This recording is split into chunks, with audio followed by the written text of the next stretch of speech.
This recent Toronto Raptors move must make you question what their future of the organization is. With the 4th overall pick, the Toronto Raptors selected a big, long, defensive wing with great athleticism, great energy, very versatile, and cannot shoot the ball. Does that remind us of somebody? Pascal Siakam is very big, a great wing defender, very strong, great energy, and cannot really shoot the ball. So is this a sign that the Toronto Raptors might be making a change in their organization? Well, today we're going to go into it and why they should or should not keep Pascal Siakam. Now, first of all, let's start with why they should keep Pascal Siakam. To me, Pascal Siakam is a top 15 defender in the league and one of the most versatile that I've seen. Pascal Siakam has great defensive awareness with also great hands and is really good on offense too. A very, very positive player on offense. Pascal Siakam is also one of the best power forwards in the league, and I think he's right behind Zion as in the 5th best power forward in the league. What's the best power forwards? KD, Giannis, AD, Zion, and Pascal Siakam. Now, Pascal Siakam is really went under the radar. I feel like people really underrate his impact because of one so-called down season that he's had this year. He did not have a down season at all. He still played really well and was fantastic on defense, but the reason why people think he had a down season was because his team wasn't winning. And solely putting the blame on Pascal Siakam for having a losing season in Tampa Bay is bullshit. His team couldn't score the ball this year. He was living in a whole different country than he normally lives in. He wasn't seeing his family on a regular basis because they live in Toronto. And what can a 27-year-old do when he is in a city he doesn't know, when he is around players who cannot score? Even though he's a positive offensive player, he's not the primary scorer you want on your team.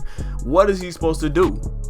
Do you think he's supposed to make a big playoff push and still be like one of the top 20 players in the league like he was in 2020? No.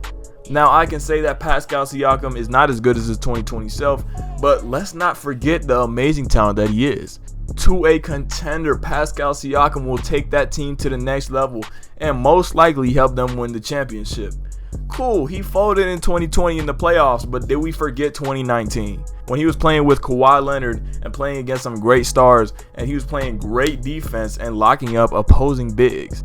This man also dropped 25 plus on Draymond Green, one of the best, most versatile defenders that we have ever seen in the finals. So this begs the question, why the hell would the Toronto Raptors get rid of Pascal Siakam? Now, I do have a philosophy that I kind of believe in. I think the Toronto Raptors are trying to move on from the Kyle Lowry era completely. We've seen some teams not move on from previous eras, and it's just looked really mucky and nasty. Like the Cleveland Cavaliers, they did not move on from the Kevin Love era once LeBron James got out of town, and they gave him a big old extension. Let that man free. You know what I mean? Kevin Love obviously is not half the talent Pascal Siakam is, but maybe they do want to move on and start fresh. Getting a superstar while also being a playoff team and also not being the biggest market is tough. A Kawhi Leonard, actually he signed an extension so he won't sign. But any big name free agent will not go to Toronto if they see that Miami, LA, or New York is open. So maybe they want to restart and try and get that superstar in the draft. But if Masai Ujiri does in fact take that route, then I've got a couple trades that Pascal Siakam can go to, and I feel like it'd be a good place. The first destination that would be beautiful for Pascal Siakam and damn near a guaranteed ring would be the Golden State Warriors. And to get him, they would need to let go of Andrew Wiggins, James Wiseman, and a first-round pick. That sounds like a heavy package for Pascal Siakam, right? But no, it really isn't. James Wiseman is going to take time to progress. You don't have time on your hands. You need to get Stephen Curry and Klay Thompson and Draymond Green one more championship at least. And also, Andrew Wiggins, do people really think he's an amazing player? Like, on defense, he's a positive, no doubt about it. But on offense, I think he's kind of empty stats. Bro, on offense last year, he shot like 38% from three, pretty well from the field. And the Warriors were still the 9 seed. He really didn't add much to this Warriors team besides defense. And Pascal Siakam is like multiple tiers above him on defense as a top 15 defender in the league. Pascal Siakam will be beautiful on his Warriors team. It don't matter what position you play him at. You probably play him at center with Dre at the 4, with Klay at the 2, and Stephen Curry at the 1. But yeah, Pascal Siakam would probably bring a ring to Golden State. Now, the next trade on the table for the Raptors is sending Pascal Siakam to the Blazers. Now, Damian Lillard has always needed that second star next to him and somebody that can play defense too. Pascal Siakam is a better version of what he had in LaMarcus Aldridge in 2015. So, the trade would look like CJ McCollum and 2 first-round picks for Pascal Siakam. People really think that CJ McCollum and Pascal Siakam are on the same tier? Bro, you ought to be ashamed of yourself, boy. By the way, Pascal Siakam makes his team a lot better, and it also ensures that Damian Lillard might sign an extension. People like Damian Lillard and Bradley Beal are always finding reasons to stay with the organization. Dame don't want to leave Portland. Bradley don't want to leave the Washington Wizards. Bradley has already said that he wants to commit to the Wizards for more time since they got Spencer Dinwiddie.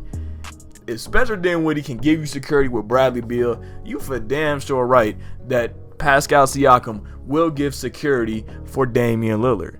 The Blazers do this for one thing only: keep Damian Lillard. Superstars are the hardest thing to find in this league, and that is Damian Lillard. If you can keep him and Pascal, you can try and figure a couple things out. Now, just imagine a lineup of this, okay? Damian Lillard, Norman Powell, Robert Covington, Pascal Siakam, and Yusuf Nurkic. Now look, the spacing on Pascal and Yusuf kind of sounds suspect, but the defense between Robert Covington, Pascal, and Yusuf Nurkic can sound deadly, bruh. That could probably get you out of a couple rounds in the West, but the main thing is that the Blazers need to keep Damian Lillard. This will do it. The next trade is Pascal to the Denver Nuggets. Now you might be like, bruh, you put the Nuggets in every fucking trade, but this is just factual. Pascal is a top 15 defender. To have him next to Jokic, who needs some help with rim protection, will be great. Aaron Gordon was great on defense this year, but he ain't no Pascal Siakam. The trade will be Aaron Gordon and Michael Porter Jr. for Pascal Siakam. Now, do the Raptors want to pick? They probably do. So if I'm the Nuggets, I might throw it in. The biggest thing with me and a Nuggets fan is that I want to contend. And we are very much contenders, but we ain't the favorites. I want to be the favorites. Okay, as a Nuggets fan, I've never seen my team win a championship. We need to do that when we have an MVP, an all-time great center, and also a really good volume scoring point guard in Jamal Murray. So Pascal Siakam can bring us that. And the Raptors, what they get back in this deal is Michael Porter Jr. That's all you care about if you're the Raptors. Give me Michael Porter Jr., somebody who was averaging like upwards of 23 on amazing efficiency when Jamal Murray was out. Fred VanVleet is a really good passer too. Michael Porter Jr. will bring offense to the Raptors, and that was the biggest thing that they were missing last year. If I'm Masai Ujiri, I do this deal, but also I'm not Masai Ujiri, and I don't finesse other GMs. So, I mean, that's on Masai. All right, thank y'all for watching the vid, man. If you're new here, make sure to subscribe, and yeah, make sure to turn on post notifications, and make sure to leave a like if you like the video. Thanks for watching, and I'll see y'all next time. Smoking on this tree, I eat with the cat, It be around me cause I don't trust a soul.